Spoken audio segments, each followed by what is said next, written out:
Okay, I think I'm live. I would love some confirmation of that.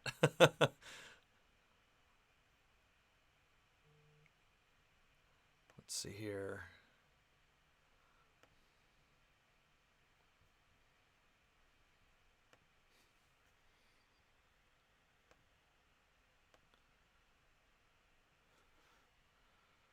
Can anybody hear me right now? Awesome, great. Okay, I'm going to tweet out a link super quick and then we can start this thing off. So the link is out. And all right, great. And I'm assuming you can hear me all right. I've muted my computer so that we don't have a crazy echo chamber thing going on here. Let's see here.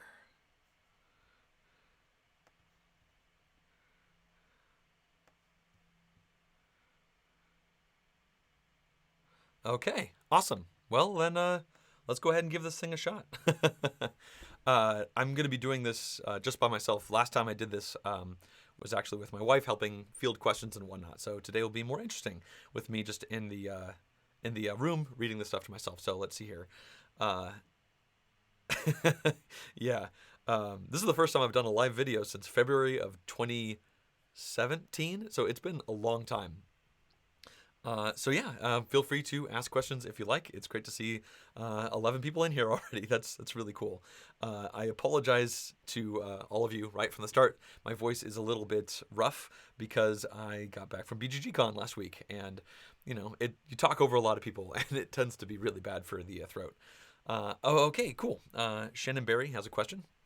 They said, "Are you in this BGG, Secret Santa, or any other gift exchanges this year?"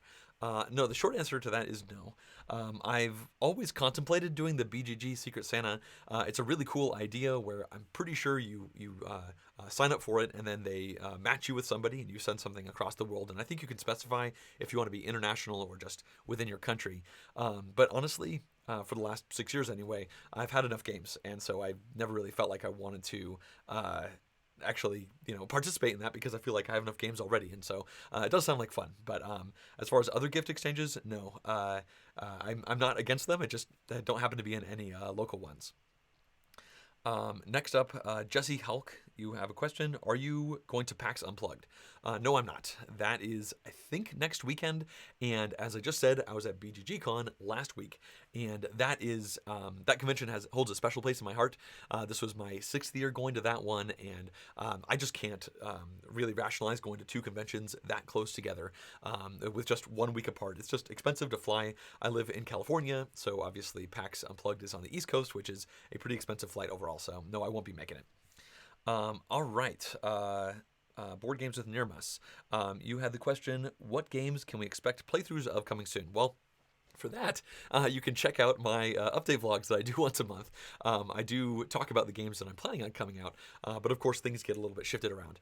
I can tell you that I was just looking at my schedule this morning, and it looks like I will be doing a two-player playthrough for Gaia Project, also Glenmore 2. Both of those won Patreon polls. I finally got a copy of Trismegistus. That officially has arrived. It's in the house. It's still in shrink, but I am planning on putting out a sponsored playthrough of that one as soon as I can. And then, of course, I'm doing Patreon polls for this coming month, so I don't know what those are going to be just yet. That's pretty much everything I have that I know about at this point. Obviously, with the holidays and whatnot coming up, I have to be careful. I don't want to overcommit. Let's see here. Next question. What's your dearest life goal, personal or game related? Well, that is a pretty big question from All Plays a Lot. Dearest life goal. I mean, actually, it's pretty simple. I just want to be happy. That might be a bit of a cop out answer, but my goal has always been to just put myself in a situation where I'm happiest. That's part of the reason why I am chasing this YouTube thing because board games make me so happy, and my old jobs didn't necessarily do that. It's just one of the many things I do in my life to try and focus on what makes me happy, but might not necessarily be the best thing for overall success in a traditional sense. Obviously, I would be, I think, making a lot more money if I did other jobs than doing this, and sometimes I sit there thinking, is this going to be a problem for me in the long term? If I do this for 10 years and then want to switch out to a different career, what's my resume going to look like? But either way, I guess, like I said, my goals are just I try to be just happiness focused, and if things don't make me happy, I try to either change them or get rid of them if that's possible. Obviously, it's a very broad subject. All right, let's see here. Next up, let's see. We have Curtis Milifste. By the way, I am kind of focusing and squinting my eyes because the video is being captured by my MacBook Pro, and it's like across the table so that it has a good frame. I used a webcam for this a couple years ago, but after messing around with it for 2 hours this morning, I just could not get it to look not terrible. So we're using the laptop, and I'm just kind of reaching across the table. Anyway, to the question. Do you have any thoughts on the new Awaken Realms Kickstarter, Great Wall? This is an easy question to answer. I don't know anything about that. I don't even know what Awaken Realms is. I mean, it sounds vaguely familiar, but I think that's just a part of board gaming that I'm not directly in contact with, really. So sorry about that. I don't have anything to say there. Niramas mentions that, happy about Gaia Project being a playthrough that's coming in. That one has been on some polls for the contributing producer level Patreon supporters of the channel for a few months, and it's just barely missed a couple times. I love Gaia Project, so I'm pretty excited to do it. I know it's going to be a bit of a time commitment, but it's a really cool game, so it's going to be fun to showcase that one for sure. All right, moving on. Question. Okay, so Keith Polnick asked if I have any help with my playthroughs with making decisions for the AI players. The short answer to that is it's almost always me. There have been a few videos now, probably like 5 maybe, that my wife Jessica has helped me out with just off screen, helping to make decisions for. One of them, actually a couple of them, had to do with games that were really hard to simulate, with simultaneous player interaction and trying to get into each other's minds. But usually the reason Jess has helped me out is because I'm just behind, and I could really use another person in the room to help me with decisions to make the video process quicker. In general, that's not the case, but Jessica is amazing, and she helps to support me in a lot of ways. And one way, again, a few times, is to help me out here. Next up, Jordy Jansen says, have you ever considered live streaming playthroughs with friends or solo? I have considered it for about 10 seconds.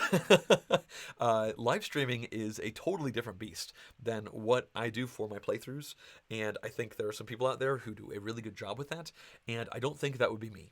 My playthroughs take, anywhere from 5 to 10 hours to record, and that's because my style involves really trying to think things through, and I guess if I had people around the table, when I've seen live playthroughs of board games, it just seems like it's very personality focused. People want to have banter so that it's interesting, and also, by and large, it seems difficult to really focus in onto what's going on with live playthroughs. I think part of that's because people are actually playing against each other, and I am just playing against myself, and so that means I can kind of cultivate an experience, like almost a narrative as we go through the game, that might not necessarily always be what actually pops up in every playthrough. So also, just logistically, that sounds hard. The reason I started this channel in the first place is because all my friends have day jobs, and my other job doing events left me alone on like a Tuesday. So this is something I can do when everyone else is occupied. So the logistics of trying to get that together, and then of course having to completely rebuild a studio and everything, I just think it's something that other people are doing a very good job with, and so I can stay in my safe space here that's comfortable and something I really know how to do. All right, moving on. Resi Larishu says, the most important of them all, how am I feeling? Oh, well, thank you. Overall, I'm feeling pretty good. I mean, it's a complicated question. Obviously, my voice isn't super great because of the convention that just happened. I'm feeling a little bit of stress about the amount of work that I do have coming up with John Gets Games and my other job. I just got back from BGG-Con, and I'm finding myself a little bit behind for some other reasons that I don't need to go into right here. And I'll make it all work, but stress is obviously something I have to keep in mind. But in general, things are going good, and I'm excited for some of the videos that I'm putting out next. I'm also excited for the holidays and all that kind of stuff coming up. But either way, thank you for asking. Let's see here. Keith Polnick says, they did a game called Nemesis. Awaken Realms is the company that did Lords of Hellas, Tainted Grail, Nemesis, Aetherfields. Okay, well, thank you for letting me know about that. I've heard of Lords of Hellas before, and actually Tainted Grail, they reached out to me, now that you say this, about making a video for that one. And I took a quick look at it and decided it was probably just a little bit too much for me to handle with my playthrough style. So I guess I do. I have interacted with that before, but I interact with a lot of publishers, and I just kind of forgot about that. No, I don't think I'm yeah, I don't think I'm really going to be going with them on that. So right here, David M says, question: when you teach games, do you give strategy tips at the same time? Can you give some tips while on teaching games in general? Um, yes, to the first question for sure. Yeah, I'll try to answer both of these questions. As far as when I'm playing with friends, strategy tips. If I know the game pretty well, or at least if I've played it a couple times and I'm teaching new players, if I know that I've stumbled into something really bad, then I will mention that. If it's the kind of thing where it's like after one round, it's really easy to spend all of your money, and then the next two rounds are going to be awful, I'll mention that. I'll say, maybe be a little bit more careful with your money. It's, harder to get money than you might think in this particular game. But that's pretty much the extent of what I say. I mean, occasionally I'll say something like, ooh, last game I did this thing, this strategy, and I came in second or first. So this game I'm going to do something else. But that's more like me telling other people what my plans are, as opposed to really telling them what to do. As far as tips on teaching games, well, honestly, I feel like the best way to teach a game is by just going through the flow of the game itself. And that's kind of what I do in my playthroughs. When I'm teaching friends, I obviously don't play the game as I'm teaching it. But if there is a player aid or something like that, I usually find that and I teach the game based off of that. Starting with the first round of setup, and then what's phase 1, phase 2, phase 3, and I just kind of go in order. And if there's a phase, like maybe phase 2 in some game, that's particularly complicated and it really interacts with phase 5, then I might say, we'll get back to phase 2 and let's talk about phase 3 now so that this makes more sense later on. But in general, I don't have any super deep thoughts on this matter. I haven't really paid that much attention, honestly, to how I teach games. I've been doing it for a decade, and I've kind of fallen into this style of teaching. So if you have trouble with teaching games, then I definitely say if there is a player aid, use that as a structure for teaching the game. And I think it's also important to ask for questions, not too often, but especially after going over something pretty complicated, read the room, see if people are furrowing their eyebrows or if they're nodding, and play off of that. Because if it looks like people aren't getting it, then maybe they aren't getting it, and maybe see if you can pull out a question or two. All right, moving on. We have another question. Did you watch the Dice Tower Live Marathon? No. That's a pretty simple question. If I'm being honest, I don't actually consume live board game content. Like I said, some people are doing some really good board game live content. Heavy Cardboard and obviously Paul Grogan with Gaming Rules do very similar style there. And I think I've watched a couple of those afterwards when it's posted on the internet to try and learn the rules or something like that. But I just don't really have I don't have the interest in that style of playthrough. Honestly, the best type of playthroughs, in my personal opinion, not for everyone, but for me, is the type that I make. So Slicker Drips, Tom Heath, who does the Slicker Drips channel, he does playthroughs that I love. I just like hearing all of the complicated thoughts, and I like having everything edited out. I just don't really like watching other people playing games, I guess, if that makes sense. David M has a question. They said, did you go to Essen?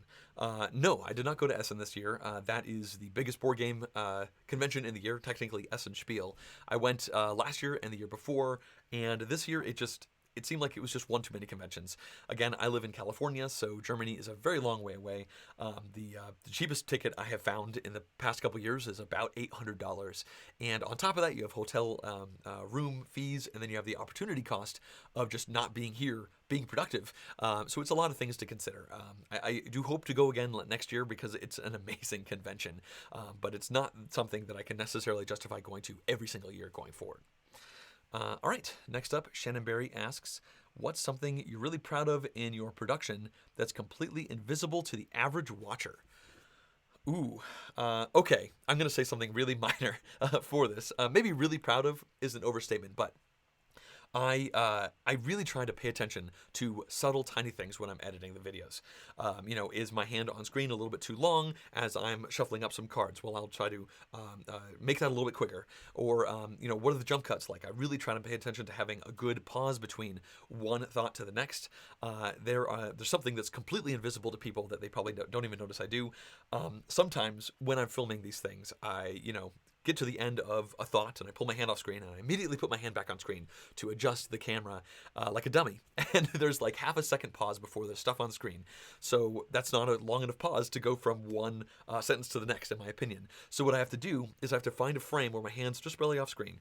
I freeze the frame in my editing software. I then expand out that frozen frame for, I don't know, 3/4 of a second or something like that, and then leave it there. So it looks like the scene ended a little bit later on than it did. No one will ever know when I'm doing it, but, I spent, 10 seconds doing that, and I probably end up doing that like, 5 to 6 times for every single video. So it's not necessarily something thing I'm most proud of, but it's something I think of sometimes when I'm doing it. I'm like, no one's ever going to notice that you're doing this. This is probably not even necessary, but that's just a silly little thing I do.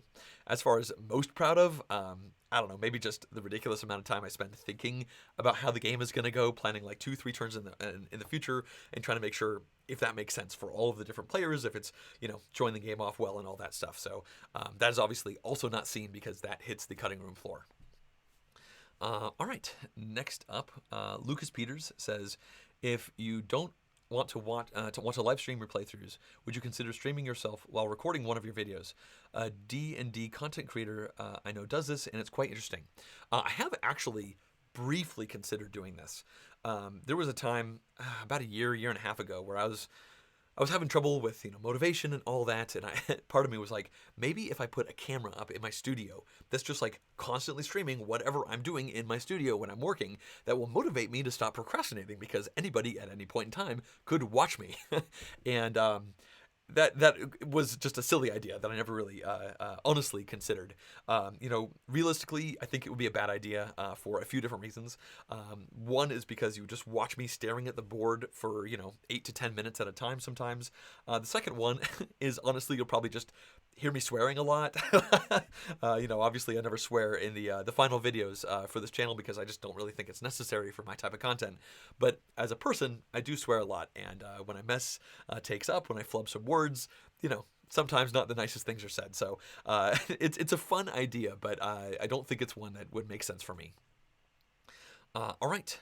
The next question is, by the way, thank you for everyone for joining in. It looks like there's 43 people here, and that's super great. I know I did not advertise this well at all. I think I mentioned it in my update vlog like 3 weeks ago, and then that was pretty much it. And then I went to BGGCon. I woke up this morning and I said, I have a live stream today. I should figure out how to do that. So anyway, thank you for being here. All right, so back to the question. They said, I've been looking into recording playthroughs. Can you share some details into your recording setup? How many cameras do you use, etc.? Yes, I can. Actually, the quickest thing to say is that I made a time-lapse video of myself recording the full playthrough for Scythe several years ago. Now, that was before I had a studio, so I filmed it right in the middle of the kitchen of an apartment I used to live in. But in that video, you can see my filming rig, you can see the camera that I use. So I do all of this with one camera, and I'm just constantly moving it around, zooming in and zooming out. So definitely do a search to find that one. So the camera that I have is a Canon Vixia. I can't remember the exact details. In fact, it's currently tucked behind a bookcase right now because I'm not filming at this point. So I can't tell you exactly what type it is, but it's a video camera and not a DSLR or anything like that. And I have it strapped to a microscope mount that looms over the table. But again, I think the best thing to do is just to watch the time lapse. Also, I think it's kind of funny seeing me move around like crazy. All right. And if you have more specific questions about cameras and stuff, honestly, and also just questions in general, you can always email me at johngetsgames@gmail.com. I try to answer everyone's emails. Sometimes it takes a week or 2 or 3, depending on how things are. But if you'd like more details about my cameras and the exact stuff I do, to NK Foofy Poof, feel free to email me. Just say, hey, I was in the live Q&A, and we'll talk more. Next person. Oh, hi, Mihir. He says, it was nice meeting me at BGGCon, and they hope I had a chance to play Barrage. No, it didn't happen. Mihir actually taught us how to play the Magnificent at BGGCon last week, which is a game we loved. And we were chatting the next day as we were playing Alubari, and he mentioned that Barrage was great, but unfortunately at that point, we had very little time left. We were going to play Maracaibo afterwards, so at some point in the future, I do hope to try Barrage, but that one did not end up happening. All right, let's come back over here. There's a lot of people here now, so I'm trying to make sure I don't scroll too far past And yes, so the next question from Cujo Painting is, what is the last time you played Mage Knight? That's easy. I've never played Mage Knight. I almost played Mage Knight once about 5 years ago. There's a local convention called KublaCon, and a friend of mine brought it, and we were going to play it, 3 players, and I can't remember the specifics, but once the time actually came to play, something came up and it just did not end up happening. I think the two of the other people ended up playing it, but I needed to go do something else. I can't remember the specifics. I'm curious to try it at some point, but I have not had the opportunity since. And honestly, my game playing time is so impacted as it is, it's hard to work something like that in. All right, next question from Keith Polnick. What's your take on Dominant Species? It's one of my favorite games, very cutthroat and balanced. My take on Dominant Species is it's a super cool game that I got rid of. I owned this game a very long time ago, back in like 2011. I think I got the second printing when it came out. I can't remember the specifics. And Dominant Species, if you're not familiar with it, is a game that plays up to 6 players. You all take on the role of a species like insects or mammals or something like that, and you are trying to dominate out on a hex board, and the Ice Age is coming. So it's slowly icing out different spots, and you're trying to adapt to various food types, and it has a bit of area majority going on, but it also has a great worker placement mechanism where there are, I think, something like 18 worker placement spots. It's like a long list going down the board with worker placement spots in it, and you place your workers and you don't activate them, and then once everybody's placed all of them, you start at the top and you kind of work your way down. So it's a really cool game. I played it many times. Honestly, I'm not sure how many, and that was back before I was tracking as many of my plays. I used to have these epic board game days where we would play like Eclipse and Dominant Species all at 6 players, because I just wanted to sit down and play like a 5-hour game. And I did that with Dominant Species a couple times, and I enjoyed those plays. But as time goes on, I focus on playing shorter games more often.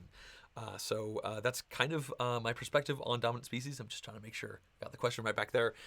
It's really neat. I would play it again. In fact, I think I played it about a year and a half ago. I was at just a regular Monday night board game meetup, and somebody came with it, and they said, I really want to play this. And we ended up playing a 4-player game of it.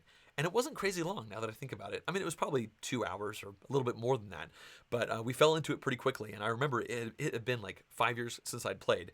And all they had to do was just walk down the ability, there, and just explain what they did. And I fell right back into it, and I think I might have won that game. I don't remember the specifics, and I don't really want to spend time looking up my stats for that. But yeah, Dominant Species is a really cool game. I just got rid of it because it wasn't one that I necessarily was excited to play more. It's one I would play more in the future, but I have to be really picky with the games I have on my shelf. All right, next question. I know there's a lot of them, so I'm starting to get a little bit behind here, but we can see here that David M. says, are you going to GobbleCon in the Bay Area? It's a winter version of KublaCon. No, I never heard of that before, if I'm being honest. I've only been to KublaCon once. Like I said, it was 5 years ago or something like that. And I did have a good time with it, but I haven't felt motivated to go back again, specifically for that one, because it's usually on the 3-day weekend in May. I can't remember which one that is, if I'm being honest. So, obviously, that's a very hot weekend to do different things. So GobbleCon probably is around Thanksgiving, if I had to make a guess. No, I'm not planning on going to that. I didn't even know it was a thing. But maybe at some point in the future, I don't know. I really have to be careful with the amount of time I commit to going to cons, because obviously I also have a job, which is making videos and whatnot. I have to balance all these things out well. Next up, we have Ogre Crusher. You are asking, do you make notes about strategies, moves that each player makes when you're playing, or do you keep it all in your head? I keep it all in my head because I'm crazy. Sometimes I consider writing some things down. There was one playthrough I did like 2 months ago or so. It was the Lucky Duck game. There's so many games, I can't remember the specifics, but it had an app integration. It was kind of an adventure style game. And since that was an app-driven game that I could not go backwards in, I did actually take some notes about what the players were doing. And I did not end up doing a full playthrough of that game for a variety of reasons anyway. So it didn't end up needing to be necessary. But when I'm playing these games, I just keep it all in my head. Sometimes I forget. Sometimes that's why these things take so long, is because I'll take a player's turn and then realize, wait, I was going to do something else. I just forgot I was going to do that because I took 2 other players' turns. And more often than not, I go back and redo that player's turn to kind of match the thing that I was planning on doing. Maybe I should take notes, but it's not something I really do at this point. Next up, Board Games with Nirmas has a question. Oh, actually, no question. You're just impressed with the level of commitment I have to the videos, and you spend more time editing as you go on. And oh well, you doubt if you'll ever come to my level. Well, I appreciate that. You just have to take time. And like you said, you're taking time. The higher the quality the video is, the more time it takes to edit, and you are obviously bumping into that. Let's see. So moving on, Calvin Cheese says they're wishing that I would do a run through of Maracaibo because there's none out there. That's not actually true. Paul Grogan and his Gaming Rules YouTube channel, he did a live playthrough, teach and playthrough of Maracaibo a few weeks ago, and I actually watched some of that to try and get a feeling for how Maracaibo plays. So if you want to watch a playthrough of that one, you can right now. As far as a playthrough in the future, it's a possibility. I currently have access to a copy of the game. It's not my copy, but I think I will probably put it onto the voting list for the Patreon supporters. And I think if I do, there's odds are pretty good it's going to win. There's a slight chance I won't. I will not put it on the poll if I think I will not have time to be able to pull off the game. So I want to make that happen. I want to put it on the poll. I'm just not going to commit to it right now. So a playthrough of Maracaibo might happen. I can tell you right now, I've played it twice and I love it. So I would like to play it again on screen because it's a really cool game. All right, moving on. Oli Brom says, can I ask what is the reason that you speed up your playthrough? Is it just to make the video shorter to watch? Well, the short answer to that is I don't speed up my playthroughs. The only thing I ever speed up is when I'm like shuffling my hands, shuffling cards on screen, or maybe moving some tokens around. But if I'm talking, then that's the regular speed. This is just the speed that I talk at. I've definitely had people over the last 6 years ask me this before, like, why do you speed up your videos? And I don't. I talk fast, and I'm trying to talk less fast as time goes on. In fact, when I go back to look at some of my older videos, I'm honestly embarrassed. Like my Scythe video is my second most popular playthrough, or video in general, and I talk crazy fast in that video, and I'm not really sure why, and I think it does go to show that I have slowed things down over time, slowly, as I go from video to video, and over the course of a couple years, things seem slower. But yeah, I have never sped up my videos, and I certainly would never speed up my videos, considering people do complain about how fast I talk sometimes. Hi to Chris Potty from the UK. Thanks for joining in, and the other 46 people. This is fun. Let's see, we've been doing this for like 26 minutes now. I'm not really sure how long I'm going to keep talking. I was kind of expecting to do this for at least an hour, and I don't see a reason to change that, although I probably should drink some water or else my voice might get worse. All right, next up, Oli Brom says, you really like my playthrough. The Fujikoro one was epic. You told Game Brewer that the video, you talked to Game Brewer, the publisher, about that video at Essen.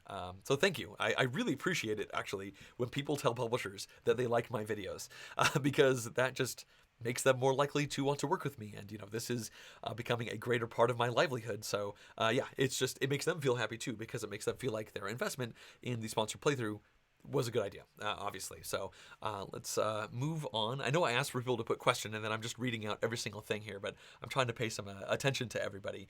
I'm not too used to doing live stuff, so I apologize for the not standard John Gets Games level of quality that's going on here. Let's see here. Chris Potty says, what is the game that you have played the most just for fun? Probably Gloomhaven, considering I've played that game about 30 times at this point. That's a lot more than I had played when I did my playthrough and my review. So that one got a lot of plays, although it's hard to actually get it to the table these days, just for logistics with my friends. Let's see here. Moving on. Hello to Kamil in Morocco, and Keith Bullock, you have another question. Are you going to ever show a video or pictures of your collection? I thought that would be interesting to see, and you love the content. Well, thank you. Well, I used to do my vlogs in front of my wall of games. Back when I lived in an apartment and I didn't really have a studio and I would film on my kitchen table. When I did vlogs, I figured it was slightly more interesting to be in front of the wall of games. When we bought this house, we moved the game collection in, and I did do one vlog in front of the wall of games, and this house is just so echoey that the audio sounded terrible. So at that point, I started doing vlogs here in my studio with the standard setup. And that doesn't mean the wall of games is gone. I could take a photo and post it. I'm not really against that. I actually have my collection as up to date as possible on Board Game Geek. My username is Happy Hexagon. That's one word: HappyHexagon, and you can see my collection right there. I try to keep that as up to date as possible. All right, moving on. Which board game convention in the U.S. would you recommend for a first-time attendee to board game conventions? Well, I have been to Gen Con once. I've been to Origins once. I've been to Board Game Geek Con in November 6 times now, and KublaCon once. So obviously my experience set is not high. Oh, technically I've been to Gamma 3 times now, but that's more of an industry insider convention. So I want to say Board Game Geek Con, and I think a big reason for that is just because I've been there 6 times, so it's the one I'm most familiar with. It really depends on what you're looking to do. If you are trying to go to a board game convention just to buy the hottest games, then probably Gen Con is the right call. But it is a crazy convention. There are a lot of people there, and you do play games. Like, I was able to play some games with friends there, but it is not a playing games type convention. It's a get games convention that happens to have some game playing versus Board Game Geek Con. You can get some games, but it's all about playing games, and board games are about being played. So that's part of the reason I love that convention so much, and I think it's a really welcoming, easygoing atmosphere. You're not going to have a crushing wall of people trying to get to something or the other. The line to get your registration can be a bit long on the first day, but I got into it an hour before registration started, and I think I got my badge like 20 minutes after they actually open the doors. So it's not a intimidating show at all. So I recommend Board Game Geek Con, specifically the one in November, because that's the one I've been to. But from what I've heard, the BGG Spring Convention is essentially the same thing, just 6 months out. So whichever one of those makes more sense to you, I would recommend, although I cannot authoritatively say that because I've only been to so few. All right. David M. asks, have I played Skytopia or Aquatica? Both are new from Cosmodrome. Yes, I played Aquatica twice at Board Game Geek Con last week. I played it a second time because I liked the first play so much. I have, I think, 25 new games that I played over the last week at Board Game Geek Con that I am going to be talking about in impressions vlogs that I will be filming once my voice kind of corrects itself, so maybe tomorrow, and that's just a lot of games to talk about. I'm not sure exactly how I'm going to do it, but I will talk about Aquatica. I did not try Skytopia, but Cosmodrome did reach out to me, and so they might be actually sending me a copy of both. So I do hope to have a chance to try that one at some point. But I can tell you the short answer on Aquatica is it's really fun. I really quite enjoyed it. It's got a Concordia hand building mechanism. It's got a cool combo-y location rising system. It's a really neat game, and I've enjoyed both of my plays, and I do hope to play it more. All right. Purple Sucks says, what are your thoughts on viticulture and Tuscany?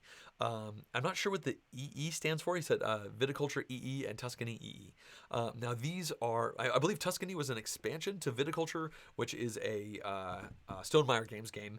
And my thoughts on it are, I'd like to play it someday. I actually have one of my close friends owns it, and I have witnessed him playing viticulture probably 6 times, but every time that game comes out, it's when I'm playing something else. So I'm not like crazy excited to play it, but at some point I'd like to give it a shot. And it's, there within my friend group. It just hasn't actually happened. So I don't really have anything else to say about that. All right, Shannon Berry says, first, I just want to say you're my absolute favorite content creator. Well, thank you. I really appreciate that. Have you ever participated in the Jack Vassal Memorial Fund auction? No, I haven't. And that's largely because it just hasn't really occurred to me. I've been kind of adjacent to that over the years. I remember when the very first one of these happened, like 9 years ago or so. I think it's a great idea. I don't really know much more about that, or more about it than that. I know that it's an auction where a large variety of things are auctioned off, and all of the proceeds go to this fund, which I believe is used to give money to board gaming families in a moment of need. And that's all I know about it. So I can't actually vet it or anything, but it does seem to be pretty well loved by a lot of people. So I guess I don't really have an excuse. Maybe I should look into it a little bit more, but that's really all I have to say about it.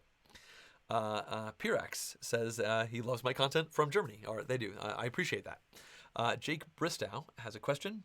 Can you say hi to my friend Callum? He loves your channel. Hi, Callum. Thank you for watching. Hey, no pun included. Any plans on going to England next year? So that would be Efka or Elaine from the No Pun Included YouTube channel, and they are 2 of the coolest humans out there. Really good friends of mine, and I don't think I have plans on going to England next year. I mean, it would be great to hang out, and it was a bummer that we weren't able to hang out at Essen this year. But I'm sure we'll have an opportunity to next year at some point. But England is a long way away, and that's not something that's going to happen all that often. Sorry. Joe Robert has a question. You purge a lot of games. How much room and how many games do you have on your shelf normally? Well, I have a standard Kallax 5x5 bookshelf, although technically it's an Expedit because I've had this one for 11 years now. I first bought this before I owned a single board game. I just thought it was a cool way to hold my books. I kind of attached my desk to it when I had a tiny little room in an apartment. And then when I bought board games, I was like, wow, these fit really well. And it's kind of funny that it's actually like one of the standard board game carrying bookshelves before I even knew that modern board gaming existed. So I have a 5x5 one of those. And in addition to that, I have a small shelf section that can kind of hold my small games a little bit better. And that is what I try to keep my collection to. I think at full capacity, on average, it holds at about 250 games, about something like that. And I really try to not expand out beyond that because honestly, I forget what some of my games are within this collection size. Sometimes I go to other people's houses who have collections that are 2 to 3 times bigger than mine, and I feel a little bit of a pang, like, I wish I had board games walling every single wall of the room that we play board games in. That would be so cool, but at the same time, that's just so many board games. I'd be hard pressed to play all of the games I own right now, let alone all of those other ones. So I can say that as time goes on, the purge is getting harder because I think my collection is getting better and better.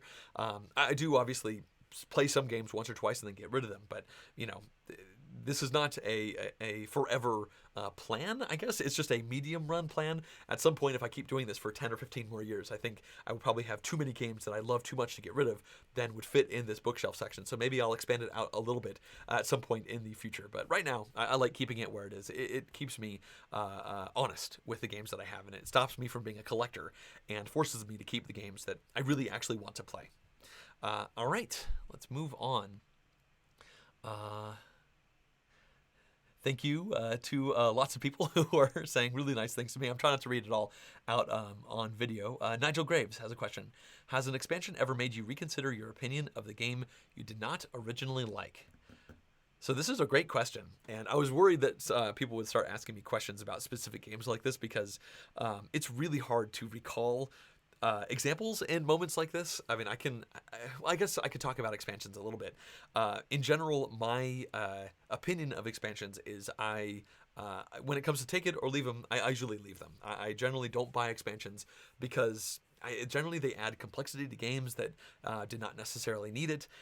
More often than not, when I do buy expansion, I keep saying I'm going to play the game again, and I never do, and then I see that game on the shelf and I'm like, I should really play that with the expansion, but now I need to relearn how all of that stuff works.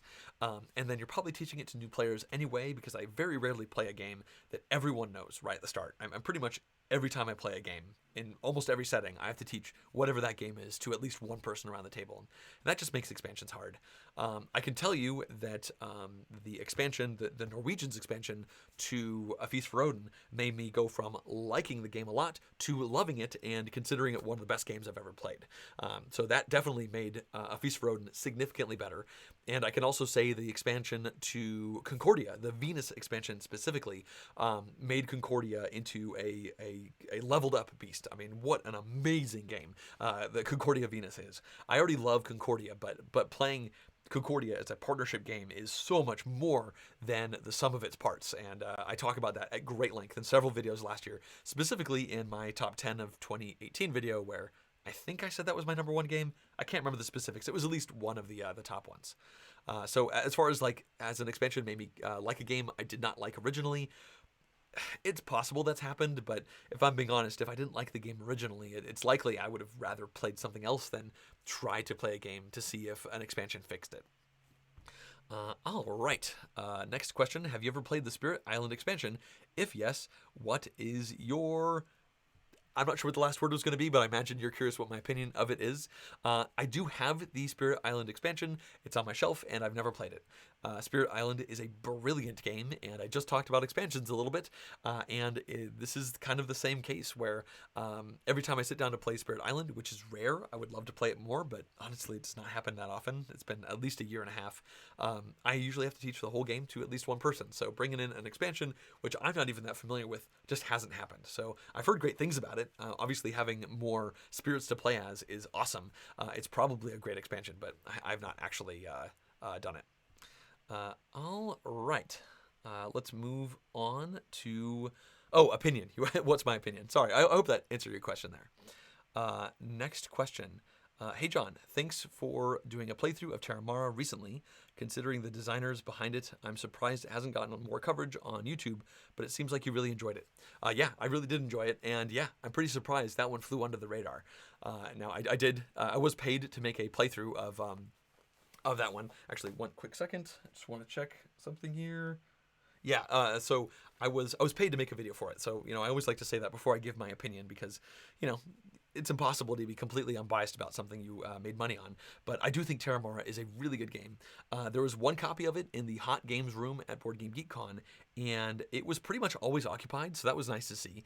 I'm not sure if people liked it as they were playing it, but I hope they did because it's a really neat game. I think there's just a lot of games coming out, and it's really hard for some of them to make a splash. And, it's kind of sad to say, but the fact that it did not go on Kickstarter means it probably had a little bit less hype overall. It was going to be on Kickstarter originally, but then it went straight to release. And just because a game doesn't go on Kickstarter doesn't mean it's not going to get a hype session. But it does seem like some games like that one, and also Trismegistus is a similar situation. I have not played it, but it has great designer pedigree, and no one's really talking about it that much. And I think it just goes to show how many games are coming out. It's really hard to break through. All right, next question. Will you do a top 10 of 2019 on December or January? I think so. I think it's likely. It certainly won't be in December. It certainly won't be in January. If I do one, it'll probably be more like March because I do like to actually try to play as many of these games as possible. I did not actually go to Spiel this year, which means I have a lot less of these hot new games in my collection. So I tried to play a lot of them at BGGCon last week. And I do enjoy doing top 10 lists of the year. It's kind of fun to match all this stuff up. So I hope to do one. Maybe it'll be more like February. I can't promise that it'll happen, but I hope to. All right. Let's move on to to Jessica Longhurst. I don't hear Puffin barking. Where is she? Puffin is in the room with me. Puffin is our dog, and she has stopped barking. So I don't think I want to poke her at the moment. If she wakes up, then maybe she'll make it on camera. But for the moment, she's nice and calm. All right, let's move on to next question. Is there a type of player, AP, extremely competitive or rules lawyer, that you don't enjoy playing games with? I don't think I enjoy playing games with an extreme version of any of those types of players. As far as, one that sticks out in particular, I think extremely competitive is not very welcoming. I like playing games to have fun. I don't necessarily play games to always win. I mean, I'm always trying to win, but winning is a side product to having fun. I want to have fun and then also win. And if I'm playing a game with somebody who's so competitive, and also this oftentimes goes hand in hand with being a rules lawyer, where they kind of bring down the gaming situation, I just don't like that. For instance, I like to play with gimmies in games where if you do something, you play a turn and somebody else takes a turn and you realize you made a stupid mistake, I just ask the table, like, would everyone be okay if I did this instead of this? And in the gaming groups that I play with, the answer is usually yes. And I say usually because we usually only ask for gimmies when it's pretty obvious that everyone will be okay with it. If you just drew two cards and then wanted a gimme, well, that's not right. You have new information. So as long as new information hasn't presented itself, I like having those. And you oftentimes will run into issues with people who are extremely competitive with things like gimmies because they want everything to be just right.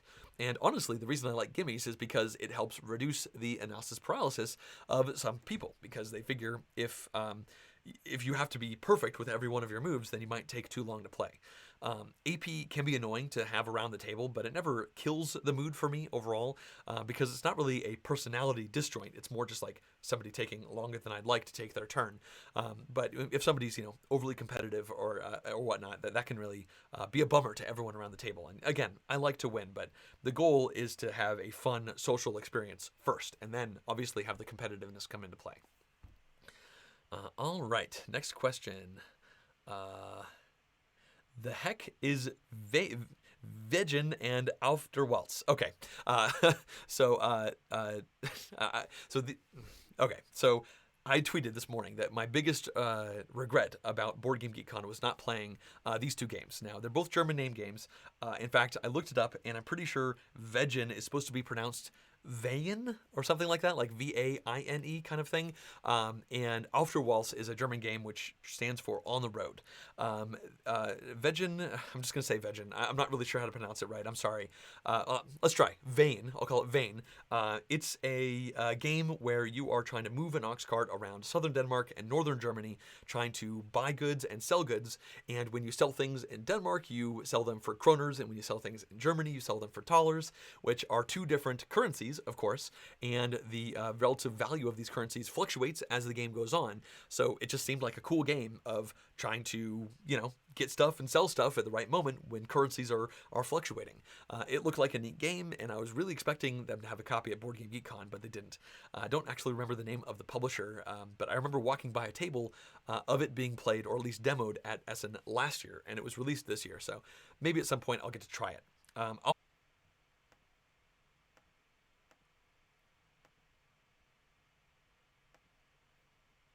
Okay.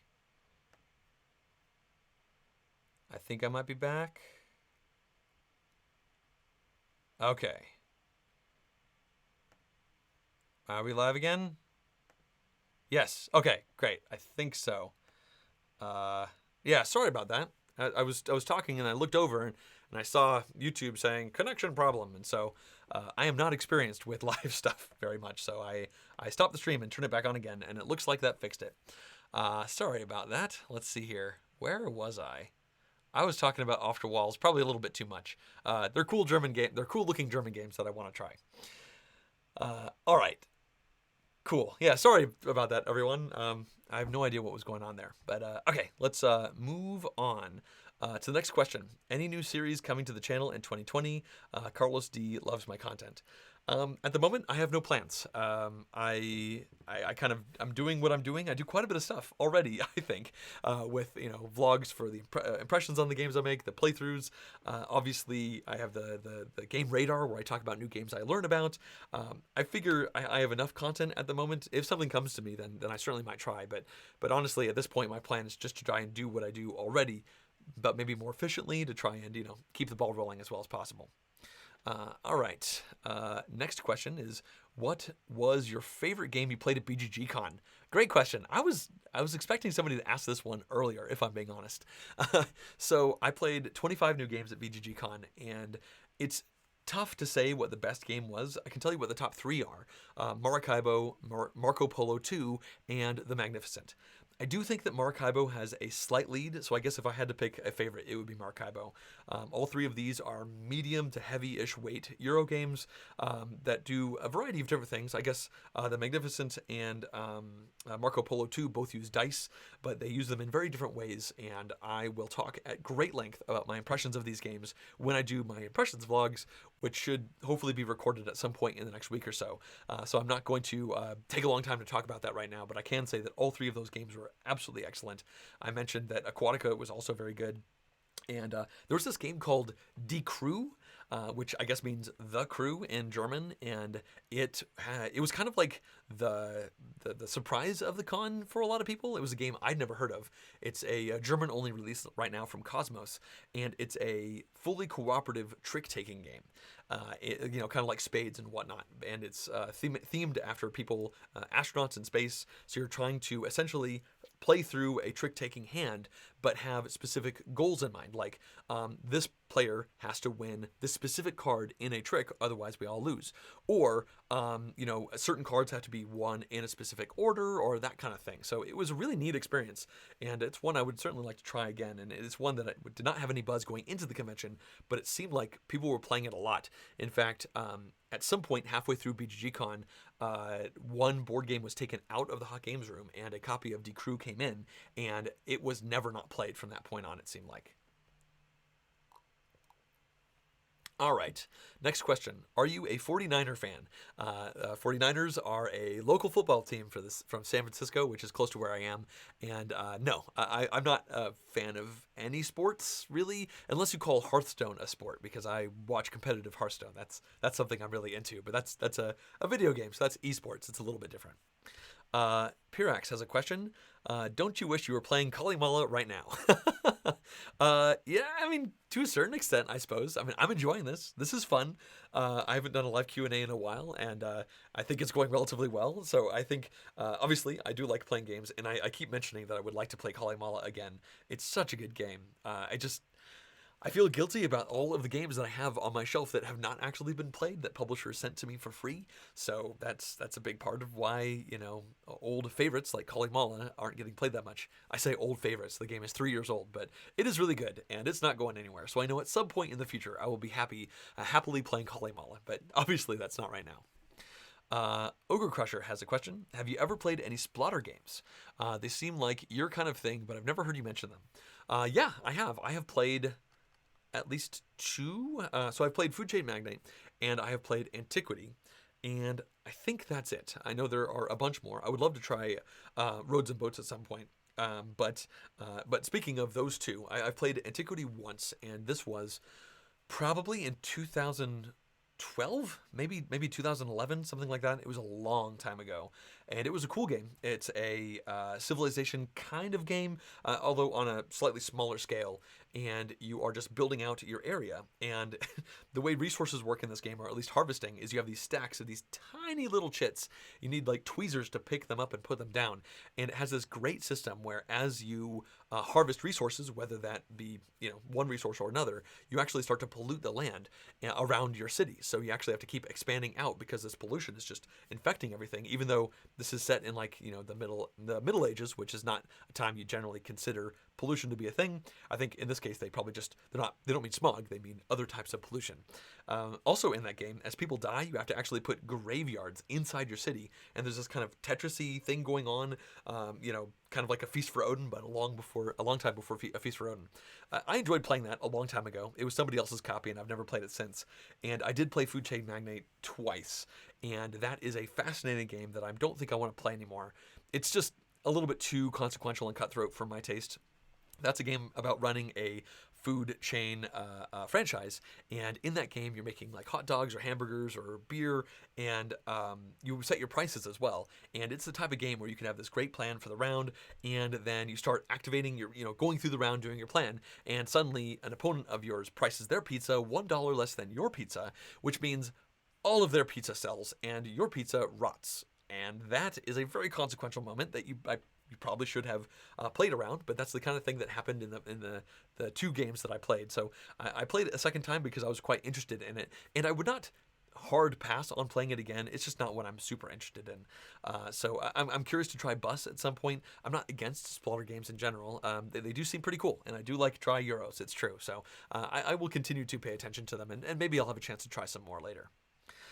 Nigel Graves has a question. Let's see here. Have you ever been asked to film a game and couldn't because the rules were so badly written you couldn't figure out how to play the game? Yes, maybe. That's hard to answer. I've certainly received some games that were very rough to figure out, and I've gone back and forth with rules questions with the publisher until I finally hammered it out, and that's happened honestly more often than I'd particularly like. I can't actually think of a specific case. So I said yes earlier, but I'm not really sure. I know that there was a game that I was going to do a Kickstarter playthrough for a million years ago, like way before I was charging for this stuff, and I thought the game was so bad that I sent it back to them. And honestly, I'm not trying to hide their identity. It was a first-time publisher, first-time designer. I don't even remember the name of the game. It was just obviously that they had designed this game in an echo chamber, and the moment it left that echo chamber, it just fell flat on its face.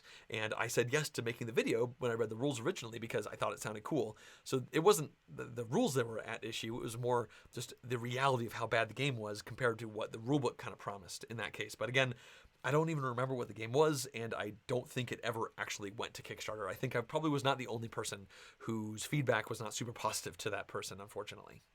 I tried to be very polite about it. I honestly felt terrible, and I offered to pay to ship the game to somebody else. I just told them I just didn't think it was a good match for the channel, and I strive very hard to try and say yes to games that will be good for the channel as much as possible.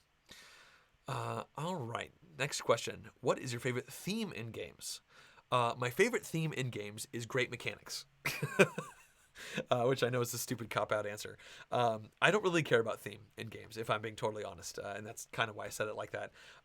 You could be, Vikings, or you could be space robbers, or whatever. As long as the mechanics of what I'm doing are interesting, then that's fine to me. I don't need narrative experiences in my games to feel connected to the things that I'm doing, because I'm just that type of board gamer. I don't mind themes. In fact, I think odd, strange themes are certainly interesting. There was a game I did not play at BGGCon, but I saw being played, and I wanted to play, about eating psychedelic mushrooms. And the way that worked is you put these tinged glasses on, and you would look at different cards, and depending on what color glasses you put on, you would see different things in the cards. So maybe you'd have like a good trip, or like a bad trip where you saw awful things on the cards. I think, what a cool theme. So I guess in that case, that theme would have brought me towards trying to play the game a little bit more. But honestly, the mechanics of, with the glasses and everything also were a big factor in why I was interested in trying that game, which I did not end up playing, and I don't actually remember the name too. Sorry. So I guess a slightly better answer to your question of what theme is my favorite is maybe a theme that lends itself to interesting and unusual mechanics. That's definitely something that will draw me in. I know it's a bit of a catch-all answer. I apologize about that. I guess if I was to specifically answer your question about what theme I like the most, even though it's not a particular factor for me, I don't know. Maybe space? I do like space stuff. I was a huge hard sci-fi nerd as far as books and whatnot are concerned when I was a kid. So I have a soft spot in my heart for hard sci-fi type themes. So I guess if I had to pick a favorite, that would be a slight favorite. Although it's really not a big factor in my my game choosing. All right, I've reached the part in the questions where the stream dropped out. Let's see here. Let's move on. Board Games with Niramas got to play the crew at Spiel and thought it was really cool. Yeah, I also thought it was super cool. All right, so next question from Niramas. Have you played Keyforge? No, I haven't, and that's not for a lack of interest. Keyforge is a card game that came out at Gen Con 2 Gen Cons ago, I think, where you actually buy a unique deck of cards. Well, the cards are, there's a specific set of cards, like 130 cards, and each deck gets a different shuffling in of these cards, and then they have custom backs and everything, and you play it out. It's designed by Richard Garfield, who designed Magic the Gathering, and it looks neat. I have been interested in trying it ever since I first heard about it. From the very first time I heard about it, I said, that sounds cool, and I just have not had the opportunity, so maybe at some point I will. All right, Ro Sue has a question. What do you think about King's Dilemma? I don't know anything about that game, if I'm being honest. I saw it on the shelf in the Hot Games room at BGGCon, but I did not really even give it a second passing thought. There's just so many games to play. That's one that I do not have any real familiarity with. All right. Oh, we've just hit an hour. I did say I was going to be talking for at least an hour, and my voice is doing pretty well, and there's still 40 people here, so I don't know when I'm going to stop, but let's keep going. So, the next question from David M. Architects or paladins, question mark. So, I am making a educated guess that David M. is talking about the Valyria games. Wait, are those Valyria games? Let's see here. My brain is falling out of my head at this point. That's, let's see, paladins. The West Kingdom, is it like Architects of the West Kingdom and Paladins of the West Kingdom? I think that's from the Valyria people. Anyway, I have played Architects, and I've not played Paladins, so I can't really compare the two. Architects is a game where you are doing some worker placement, where the more workers you put into a spot, the more powerful the action is, but you only put one worker out at a time, so you kind of have to build those things up over time.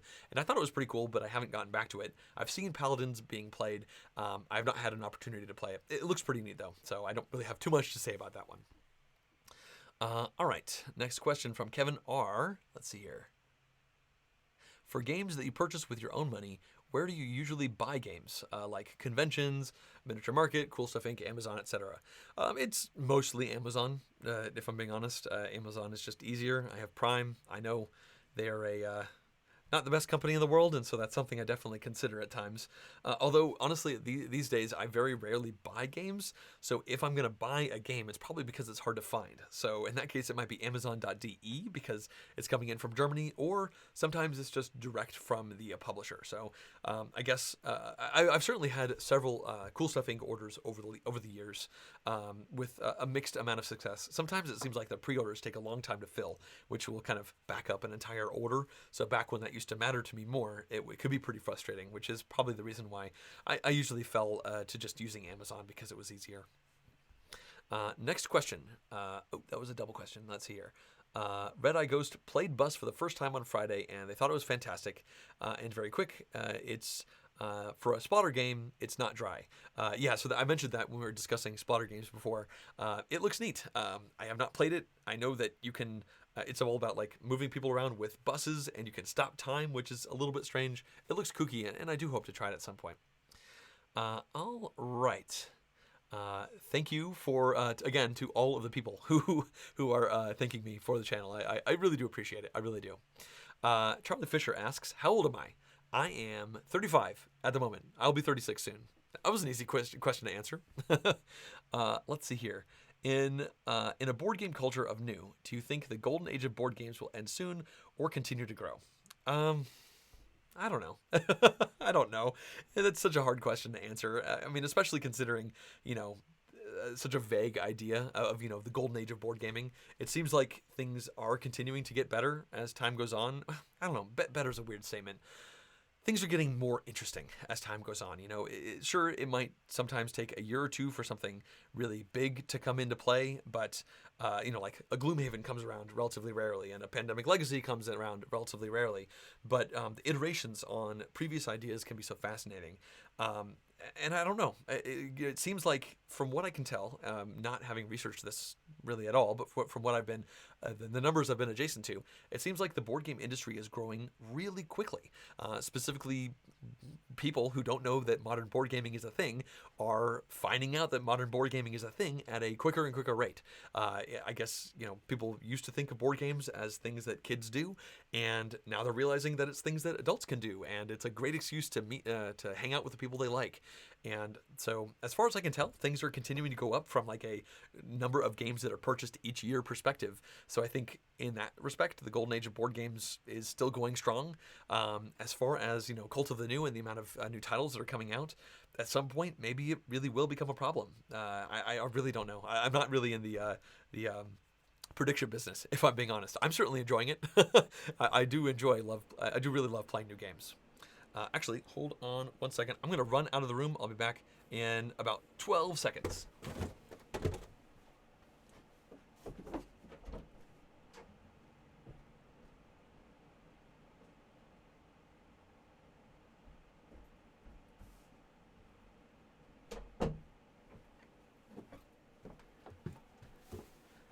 Okay, the heater turned on, and it's a bit loud, so I wanted to turn that off so that it did not get in the way of the video.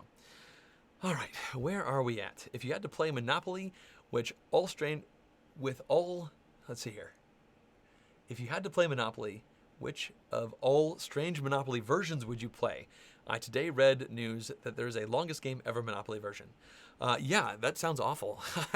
I mean, I'm not necessarily one of those people who is like, Monopoly is the worst game in the world. I honestly haven't played it since I was a kid, so it's hard to have an objective adult opinion on the game. If I was to sit down and play it, I don't know. I'd probably just want to play the original again to see how it fares. Especially, I'd read the rules and make sure we were actually playing the rules correctly, as opposed to, the house rules that everybody has come up with over the years. So, I guess that would probably be my answer. All right. Well, to answer that question, I do not play Monopoly. No, at least not in the last 25 years or so. Keith R asks, "Do I play many games with my spouse and family?" Yeah, my wife has liked games for a long time, since long before we actually met, and we've played a lot of games together. I track all of my plays, and it seems like more often than not, at the end of the year, Jessica is the person that I played the most games with. Although we very rarely play two-player games, we enjoy doing other things, and like there's a lot of TV shows we like and whatnot. So more often than not, we would rather do something like that when it's just the two of us. But when we have game nights and whatnot, we tend to play games together quite a bit. As far as my family is concerned, not a ton. My mom loves the idea of playing games with me, but I have to obviously find games that are a good weight, and usually I have to find something that's really quite light overall. I know I successfully played Quirkle with a lot of people in my family, and that's just a really good game in general. So I do enjoy trying to play games with the family. When we go to the Christmas holidays and whatnot, I usually try to bring a small game or two, and sometimes they get played, sometimes they don't. My dad has zero interest in ever playing any game, but my sister and her husband also occasionally play games, but they have a couple small kids, so it doesn't really happen that often. All right, let's move on. Nigel Graves asks, oh, that's interesting. Sorry to butt in right there. There's 53 people watching. That's actually the most it has been, and we've been going on for over an hour, so thank you for watching, everyone. Nigel Graves says, when you started the channel, was there any content creator that influenced you and your format style more than others? Yeah. Sorry. There's a really easy answer to that, and it's Rahdo. Without him, this channel would not exist at all. Rahdo runs through. He's been doing this stuff since about 2011. I was a fan of his channel because I really enjoyed watching playthroughs, and it was actually a Kickstarter campaign of his, like I think his third Kickstarter campaign or fourth. I can't remember the specifics, where he mentioned that he started by just being bored and pulled out his... Actually, no, for him, there was a rules question, or somebody wrote a post online about Helvetia, I think, about issue with the game or something, or the game wasn't good, and he wanted to prove it by making a video showing that the game was good, and he kind of went from there. And I remember reading that, and I said, I'm really bored and I have a phone in my pocket. I could just make reviews of stuff. Like, he really inspired me to pull my phone out of my pocket and make my first review, which was for Tuluva. And, the rest is kind of history from that perspective. Also, Rahdo is the reason that I make playthroughs, because I really liked his run-throughs, but I was always frustrated that he didn't finish playing the games, and that his unedited style could sometimes be a little bit slow to get going. So I remember thinking to myself, how hard could it actually be to do this with playing the full game and editing out all of the gaps? And because of that, I pulled out my phone and I did one of those. And I realized I actually quite enjoy making these things. I also found out that it's really hard. It's a lot of work. There's a very good reason why Rahdo doesn't do it, and why most people don't do it. But yeah, Rahdo is, a big driving force in a lot of these ways. He's part of the reason why I don't make reviews anymore. I remember hearing him talk about, feeling like, with his final thoughts, that he's at times said he kind of wished maybe he did not do final thoughts because people focus on those so much and they don't focus on the game itself. And I remember hearing that and thinking, well, I know he could probably just stop making them if he wanted to, but that's his decision. And then I remember sitting there thinking, I actually don't like making reviews. Maybe I should stop doing that too. So yeah, Rahdo has been a very important mover in a lot of the different decisions that have created this channel and also turned this channel into what it is. And I really cannot thank him enough for that. And I'm still a fan. I still watch, I still pay attention to all of his videos. I don't watch all of them because I don't have that much time anymore, but his stuff is really great. All right, let's move on. what was the first modern game that brought you into the hobby? I'm one of the many people who was brought in by Settlers of Catan. I had heard of it over the years, when I was in college, back from like 2002 to 2006. I remember hearing whispers of it, and I remember thinking, "Oh, that'd be fun to play like a new board game. Like people do that. That's crazy." But I was obsessed with video games and World of Warcraft and all that kind of stuff back then, so it didn't really enter my worldview. But then in 2009, early 2009, due to a variety of boring story reasons, I found myself at a party with people I didn't know who mentioned that they played Settlers of Catan almost every week. And I remember saying, "Oh, that's cool. I've heard about this game like over the years. Like, is it fun?" And they said, "Yeah." And I said, "Can I play?" And they said, "Yeah." So they invited me to play, and that was just it for me. Like, I played it that first time and I was like, "This is amazing." And then I proceeded to play Settlers with them almost every week for a full year. At some point, like 7 months in, I found out about Board Game Geek because I was just Googling Settlers of Catan, like how could I get my own copy. From Board Game Geek, I found out that expansions to board games exist, and I actually bought the Cities and Knights expansion and gave it to my friend who owned the base game so that we could all play that together. And then we proceeded to play Cities and Knights every single week for a long time. So I've played a lot of Settlers of Catan in my life, like, I don't know, at least 40 plus games over the course of those years. So that game definitely brought me into the hobby. I have a soft spot in my heart for it. It's still in my collection. I don't even know if I'm ever going to play it again, but I think I'm probably going to always keep that one because it is what brought me in. Let's see here. Next question. How is your puppy? The puppy is doing great. Let's see. I'm actually going to poke over and see if she's awake. Hi.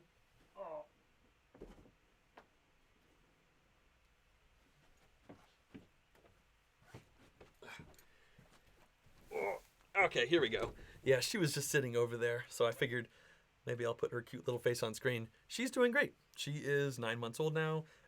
She is just such a wonderful dog. I could talk about her a whole bunch, and she's just politely sitting on her bed just on the other side of there while I'm recording. Honestly, she's in here with me most days now, so I don't really have too much else to say besides the fact that she is just such a wonderful dog.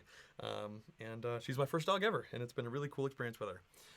So until she wants to move, maybe we can move on here. What's the next question? Have you played Western Legends, and if you have, did you like it? What part in particular? Yes, I did play Western Legends, and I think Puffin wants to get down already, so here you go, baby. And honestly, I remember enjoying it, but the best thing that you can do is just do a quick search for John Gets Games Impressions Vlog Western Legends, because I talked about it quite a bit, and this was a while ago. So yeah, definitely give that a shot. It probably doesn't make sense for me to talk about it now because I've played so many games between then and now. All right, next question. Do I prefer conventions, Board Game Geek Con, Gen Con, PAX, etc.? Well, Board Game Geek Con is my favorite convention. I've been there 6 times, and that's because it's just about playing games, and playing board games is one of my favorite things to do in life. The other conventions you can play games at, but they're a little bit more about the community, about meetups, and about acquiring games. So as far as just straight up playing games, yeah, Board Game Geek Con is still my favorite, and I don't really see that changing. Yeah, it's amazing. All right. Is there any game that turned out to be a huge disappointment for you? Yeah, I'm sure there have been. Like many people who have played a lot of games, it's sometimes hard to specifically call to memory exactly. Oh, got a coughing dog over there. What those were. Honestly, I'd have to look it up. It'd be a bit boring as I'm typing through. I should just have like a list of this because this does come up sometimes. I'm not really sure what those are. If I think of any as I'm continuing to go through this live Q&A, I will bring it up, I promise. Let's see here. Ogre Crusher says, do you appreciate corrections on small issues in your videos? Sometimes I feel like I'm being annoying, but I'm a perfectionist. I super appreciate it. And yes, Ogre Crusher, your name is very familiar to me because, you comment quite often when I make mistakes, and I appreciate it. You know, YouTube lets me put in those Klingon subtitles to put corrections, and I know that most people don't turn the Klingon subtitles on, but I like the fact that I can put corrections in, and if people like you did not notice the problems that I have, then those corrections wouldn't happen. So I really do appreciate it. It's only annoying when people are annoying about it. If people are, positive about it and, just like let me know what the problem is, and that's great. But sometimes people can be a bit condescending, and those are the comments that I certainly do not appreciate. All right, let's move on to Charlie Fisher. Do you appreciate correction? Oh. Do you appreciate corrections on small issues on your videos? Sometimes I feel confused. Oh, that's funny. That's essentially the same question back to back, so I guess I answered that one twice. Let's see here. Just moving on to the next question from David M. There was a guy named Michael Weissner, yeah, who used to do playthroughs. Your style reminds me of his. He does not seem to be as active. Yes, he... how do I put this? So I mentioned Rahdo was kind of like, a muse in some way for the different changes that have happened to this channel. But Michael Weissner is the reason that I wanted to make playthroughs because his playthroughs were amazing. I remember his playthrough for A Feast for Odin got me so excited about the game. His style was exactly my style, and I just kind of straight up copied him to a certain extent. Now, I know that I said that, I was kind of trying to make my playthroughs in a way that Rahdo didn't, but it was more like, how hard could it be to do these more consistently? And yeah, his YouTube channel is called MeWe, I think, and I don't think he's made a video for years because it is hard, and it was not a job for him in any way. His videos really were brilliant, and I wish he was doing it more. And to a certain extent, I'm kind of filling in a gap in the overall board game video market that he left open even back then, because he did not put that many videos out because, of course, he had a life and whatnot, and I did too, but with my old work schedule, obviously, things can be a bit funny. Yeah. Let's move on. There is a question in another language. Unfortunately, I'm not sure what that question is. I really apologize, Charlie. The next question is, do you have a favorite board game author, or maybe a few? I don't have a specific favorite board game designer. There certainly are some designers out there who've made lots of games I like. Stefan Feld has made many games that I quite enjoy. Uwe Rosenberg, Alexander Pfister. All of these are very popular Eurogame designers, so I'm not really breaking any new ground here by saying them, but I do like a good medium and sometimes heavyweight Euro, and so some of the heavy hitters from the overall genre definitely are there. I used to consider myself a bit of a Carl Chudyk fan because of innovation, and I think over the years, and Glory to Rome, which I own the original funny art version of, but over time I've found I've kind of drifted away from his designs as I keep trying the new ones. It's not really my jam as much as it used to be because I've been playing modern board games for a decade now, and obviously tastes can sort of change over time.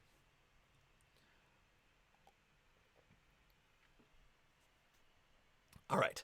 Sorry, my voice is getting a little bit sore. I'm not sure how much longer I'll be able to go, but let's keep it going for just a second. I'm going to drink a little more water. All right. Next question is, what game... Uh-oh. Uh-oh. Hold on a second. The dog is starting to get a little bit antsy. Hey, you. Hey, you.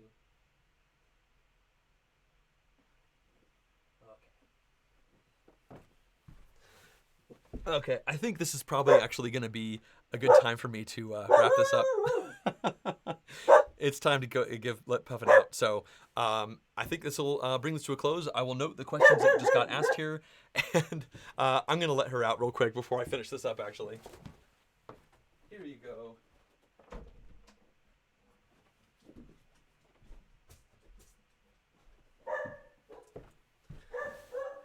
All right, so it looks like the questions that I missed came from just a couple of people, but I'm going to wrap this one up and pay attention to the dog.